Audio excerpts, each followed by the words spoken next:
Yeah. And in that, and like in those products, like is there anything? What am I trying to ask?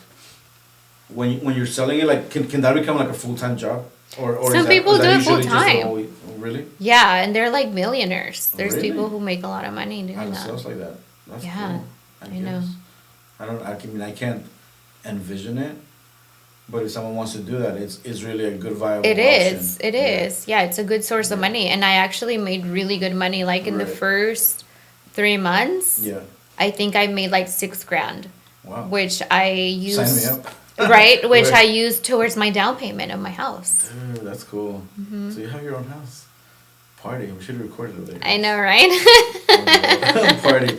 Next so time, next Next time. time. So you got okay. So you don't do that. So you do your business, then you have it full time. And you say you're working on other things. Are you? Yeah, so right now I'm working on an LLC because I have like I'm telling you, like when we're creative people, we're always Yeah. thinking of like the next thing that we could be Right. creative with. Yeah. Like, so to me, it's like, all right, I already accomplished these goals that I had, like Yeah. on to the next thing. So now I'm thinking more long term, like leaving something sustainable for my Yeah. son for his when he's an older Yeah. person and he has like his own family. I just want to make sure that he's set up and that he's smart enough to kind of run with what I've started. So Right. Is that something that you're starting, or you're partnering with other people? Or? I'm talking to people, kind of like finding out what I can do, where I can start. But yeah, it's kind of something that I'm starting on my own. Right. Oh, that's I do great. plan on having partners eventually. That's really cool. But it's Yeah. you're the starter. Yeah, I think. yeah. That's I'm cool. like the main person right now. That's cool. You're the main person. Yes. Mood. What is it? What did Gen Z say? For main character. Have you heard of that? I have no idea what Gen Z No. people say. Gen Z. I just know they have the saying, and it's like main character. You're the goat. Energy.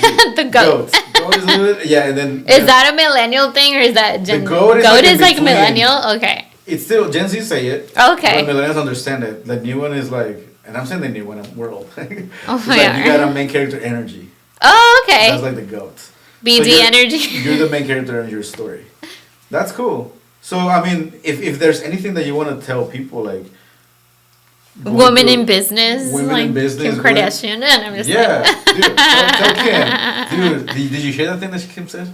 It was a while. Yeah. Well, No, that's what I'm saying. Like Yeah, controversial stuff. controversial, but it's like, Yeah. I mean, you're going for it. You're bold. You're having businesses. You bought a house. You got multiple businesses, and you're a mom, and you know you're dealing with that, like, I mean, dual partnership. How do you call it when like when your kid is going everywhere, like you're mixed parenting, Co-parenting. co-parenting. Sorry, I'm not a parent. Obviously, co-parenting. How do you? I mean, what do you tell to everybody who's going through that? Who's co-parenting? Co-parenting or? And I mean, in general, anyone who's not maybe not a comparing, but like single mom who's trying to do business, but they feel Yeah. like, well, I can't because I'm stuck, you know. Oh man, I would say take a deep breath first.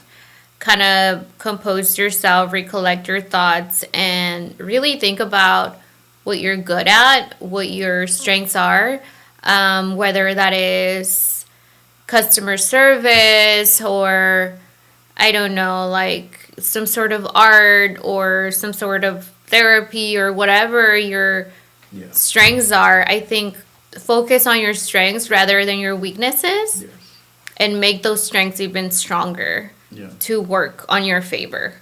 That's And cool. and knock on doors. Like don't be afraid to reach out to people Yeah. and ask for help because that was the hardest thing for me, asking for help because sometimes we're so proud Yeah. and we just like don't want Especially anybody's our help. culture, we feel like, oh, we just gotta like. Yeah, hustle. and there's a lot of like shame too that comes from being a single mom that I feel like a lot of us have to kind of deal with where Yeah. it's like, oh, she's a single mom, Yeah. like there's like all this stigma that goes around that. But for me, that was very like inspiring. And I said, I'm not going to be another number. I'm going to make Yeah. a difference. I'm not going to live off of welfare. I'm not going to be poor. I'm not going to be on food stamps. I'm not going to be Yeah. on Section 8. I'm going to make it on my own. You're gonna do it. Yeah. That's cool. And I think in the beginning, kind of like to circle back into it, you know, like you said, that all these experiences just made you a better person and you were not expecting it, right? Like you think from point A to point B, like what are you now?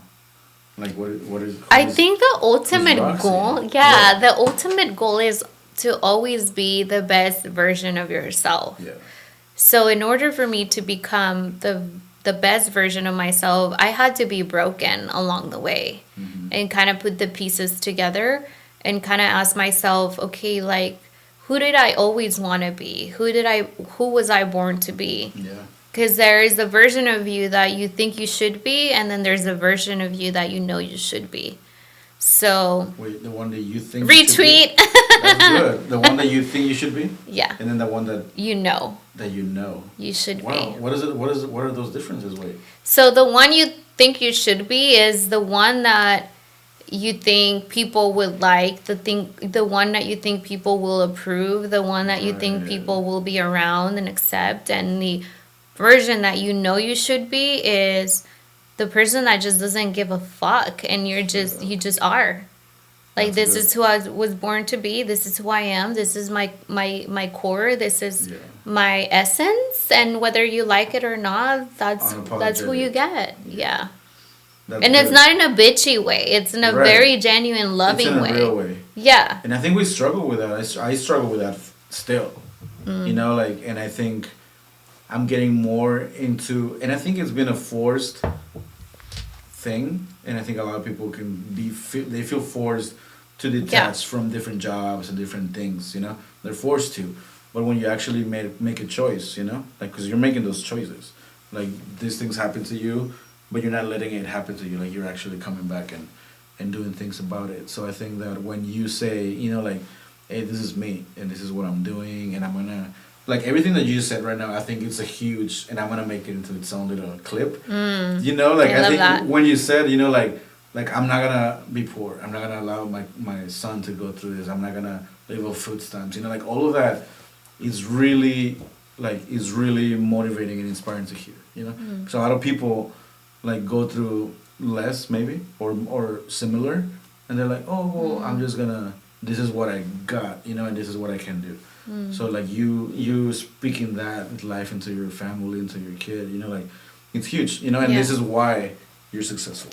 I think if I could be a motivation to anyone, if you look at my past and know that I come from a broken family, from abuse, from disadvantages as a first generation here, as somebody that didn't graduate college, like I'm a college dropout, I probably shouldn't even have the job that I have because I don't have a degree. I probably even make the money that I do because I don't have a degree. But if I could speak to those people who are, here, but they really want it, they can do it. Right. Like, if you really work for it, you can have it. And it sounds cliche because we always hear this, like, oh, like if you work hard, you can achieve whatever you Right. want. But our mind is very powerful. Mm-hmm. And if we envision ourselves as this person who is true to themselves, because it's all about being true to yourself. Like, Yeah. you can't be anybody else but yourself. Right.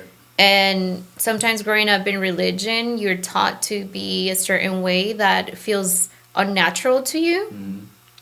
And I think just coming to terms with who you are, who God created you to be, and realizing that God wouldn't have created me to be this way if He didn't meant for me to be this way. Like, God Right. makes no mistakes. That's good. Yeah. So I wouldn't be the way that I am if He wouldn't have intended for me to be this way. Right. And just I agree. embracing that, Yeah. there's Yeah. so much power. It is. In that. There is, and I think earlier we were talking about, and you were always the rebel. You know. You were. I was always the rebel. Yeah. And I still am in a way. Yeah. In a very like quiet, like sneaky way. I'm rebellious. I look for ways to rebel silently. You know. But like I've had those conversations with people and coworkers or bosses. And sometimes I felt like, oh, what I'm doing is ungodly or something. But it's like, no, like if God made me this way, I'm not saying that we can't get better. Like, Yeah. like you said, you're not saying that. It's just like, I'm definitely, if your heart really feels like that's the path for you to take, Follow then it. follow it. Like Yeah. you're not like, Yeah, you're not doing anything Yeah, wrong. and I Yeah. think be graceful with yourself and give yourself And love and yeah, cut yourself some slack if you make yeah, mistakes or if you make a wrong turn. yeah. Because we're so programmed to be perfect in the church world to, Mm-hmm. put up with this image and we're gonna make mistakes and sometimes we feel very guilty when we make those mistakes. Right. When in reality we should be graceful and grateful that we are human and we make mistakes and just get up and learn and keep going. Keep going. Mm-hmm. And I think, I mean, just last comment or thought. Yeah. Because I have a lot of friends from both worlds, the church world and non-church world. And sometimes they're like, oh, well, you only have like Christian people or like church friends, you know? I'm like, well, yes and no. I think that we both have experiences in the church. And I mean, I didn't know because we haven't talked in forever, you know, like Yeah. really. But like you were telling me, like you really have different views in the church, you know? Yeah. I mean, not to get super deep, but I mean, I just want to share to people who are not fully like churched. I mean, what is it? Churchified. They're not churchified. You know, they're not like indoctrinated in the Indoctrinated. system. You know what I mean? Like there is a lane for us Yeah. that is not super churchy, and not everyone who's Christian is like churchy religious, because you don't consider yourself like religious. No, I consider myself spiritual. Like I For still sure. listen to my spirit. Yeah. I have to connect with God. I have to feed my spirit, whether it is. I've always loved worship. That's just my main way of connecting with God. And I'll never not have that. So I consider myself even more sensitive to my spirit now than I was back then when I was Right. all into church. Yeah. Because now I listen to like my spirit and what I realize like this is hindering my spirit. Like I shouldn't go down this path. Yeah. And I'm not doing it because the pastor's watching me or Right. the church leader's watching me. Like I'm doing it because I feel it's directly with God. Like I have Yeah, nobody for to you. be accountable to Right. but God. Yeah, yeah. You feel it in your spirit. You still have that connection. That's awesome. That's really inspiring. That's really good. And I think I feel very connected to that, you know? Yeah. I feel connected to that. And I mean, in experience, and a lot of people feel that too. Like, you get the burnout from the church and from other things. And sometimes people just feel like, oh, well, it's either in or out. It's like, dude, you can still have God and not have to be very, like, Not have to belong to a church. yeah, or be very churchy. You know? Yeah. Churchified. Churchified. Is that the word? And that's the That's your word. podcast name, Churchified. Okay, so I'm waiting. I'm gonna hear your podcast eventually, right? Because you have a lot of things to say, Oh, thank you. right? I mean, I feel like we talked. Some a would little say bit. I'm opinionated. You're opinionated. You said it. We talked last week, and you were like, "I'm not for everybody." And you know, like there's you're heavy. You're heavy in a good way, in a good way. Like I'm heavy for a small petite woman. right, like emotionally, like spiritually, like heavy, not in a bad way at all. Like in a deep way. Yeah. Like you're not gonna talk to you and just be like casual. Superficial. No. I can't. Yeah, I cannot for be sure. superficial. No, I know. That's why like, we were gonna talk, you know, and it was gonna be deep. And I know we had so many notes, and it's already been I a think while. we covered pretty much. We covered most of it. Yeah, most of if it. not all of it. All There of was it. one, and What? just to close. What do you have? Just one that I saw you caption on your Instagram. You captioned this word. It's a Japanese word. Mm-hmm. Kintsugi. Mm-hmm. You captioned it a while ago, and I loved it. And it says, "It is the art of putting broken pottery pieces together With gold. with gold." Okay, I didn't see that. Yeah, Gold? it's right there. With gold, with gold. So I think that overall, do you think that kind of like covers like your experience? In the last Heck couple yeah, of years? dude. Let's say it Yeah. again. It's kintsugi. Mm-hmm. Just to close, just. I should probably tattoo that on my You arm. should. Like a little pottery thing. Right? That'll be cute. Oh, with like gold. I don't have any gold. tattoos, but I'm like That's the first thinking one. about what my first one should be. That should be the first one. Like Yeah. little pottery, like that broken thing. It's really cool. So how do you feel that connects with you?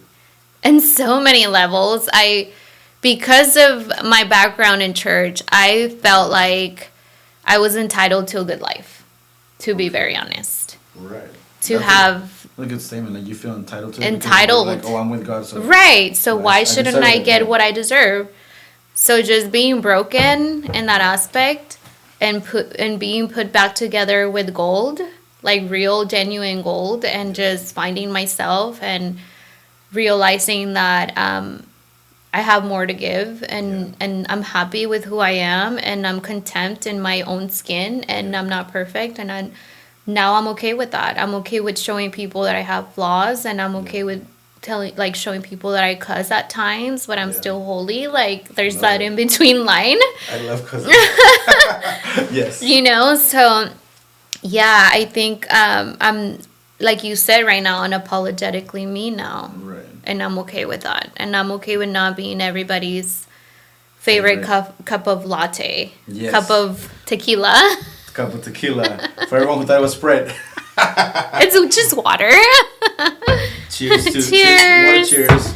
But and in that, what do you think the gold is? Just to like close it. It's like, The gold that put together the pieces. yeah, like if you feel like you were put together, and especially with that thing, 'cause I go a lot in the details. Like, what is the gold in your life?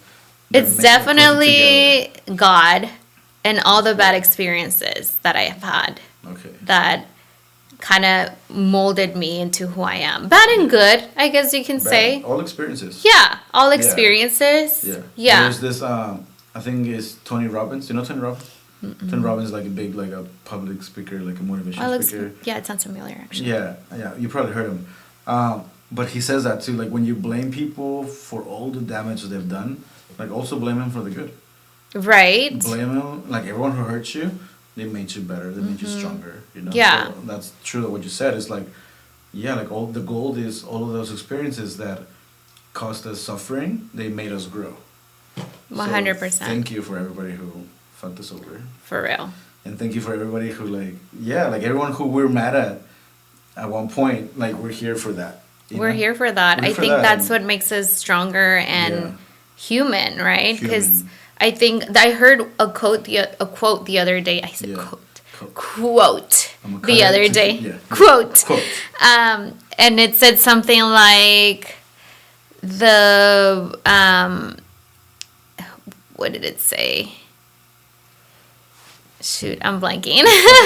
We're gonna skip right through it. It said something like the wound was not your fault, but the healing is your responsibility. Wow, I love that. The wound is not your fault, like something happened to you. Yeah. But the healing is your responsibility. Yeah. And you've taken responsibility. I'm taking responsibility for healing myself and not blaming anyone for what they did, what people have done to me. They've done it and that's it. Like there's nothing I can do about it, but I can do something about the healing and turning that into, again, like creatively turning that into something beautiful. Right. So I think none of us are victims. Yeah. We should all kind of take responsibility for our own healing and not bleed on other people, because that's something that I've seen a lot where people get hurt and they hurt others. And it's not fair. I know. Yeah, and I was telling you earlier, like about some experiences that I've gone through, and it's like I know my part in it, you know, and it's also unfair. Like all the responses are unfair, but like as long as you know your part in it, like, and you don't just blame people, right? Then you get to make a better choice next time. 100%. So I think you're doing it, and that's great. So. Is there anything that we can follow you on? Do you want us to follow you on Instagram? No, don't follow me. None of your personal. Any business that you want to... just my makeup business, if you want to follow me. What is it called? It's Infinite Love Beauty. Infinite Love Beauty. I love it. Makeup for brides. For brides, for any special events. Any events. Located in San Diego, but we travel everywhere. Ooh, especially Cancun. Especially Cancun, if you pay for my flight ticket. You pay for the flight. Awesome. Well, Roxy, thank Gracias. you so much. You know what? We didn't speak Spanish, but we felt it. I felt it. It was in the beginning. I think it It was the beginning. Yeah. Then it flowed. It's fine. I'll put some Spanish subtitles in. Yeah. I think I have to. I have to go to the Spanish route. Yeah. I told you, I have so many people who want to do this in Spanish. But, yeah. Well, next time we'll do it in Spanish. Yeah, honestly, every time I talk to somebody, I know that there's like a second part. Yeah. Because you're doing a lot, and I want to catch up to what you're doing eventually. Sounds good. The LLC. Thank you so much. Gracias. Salud. We'll get fries next time. Salud.